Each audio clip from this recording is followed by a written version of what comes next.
ходе испытаний военные пришли к выводу, что версия F-35B с укороченным взлетом и вертикальной посадкой прослужит всего лишь 2100 летных часов, что составляет примерно четверть ожидаемого срока службы в 8000 часов.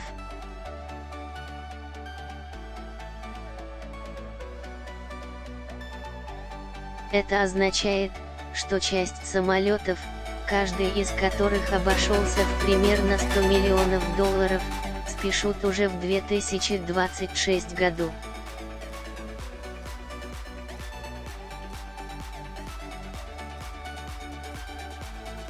Генерал-майор ВВС США в отставке и директор по эксплуатационным испытаниям Роберт Бехлер сообщил в документе, что у воздушного судна также есть серьезные программные ошибки.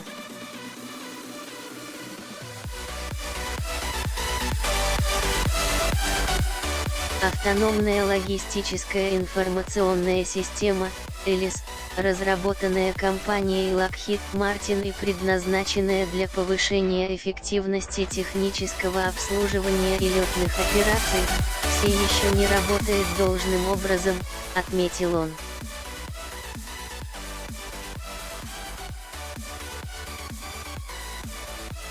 В отделе по эксплуатационным испытаниям и оценке Министерства обороны США подчеркнули, что предоставляемые ЭЛИС данные часто являются неполными или совершенно неверными.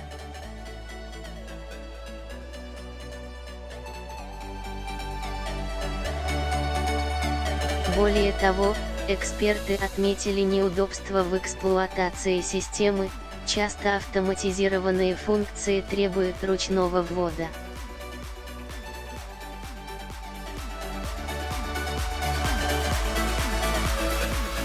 В свою очередь, исправление данных отнимает много времени и ведет к переносу начала полета или вовсе его отмене.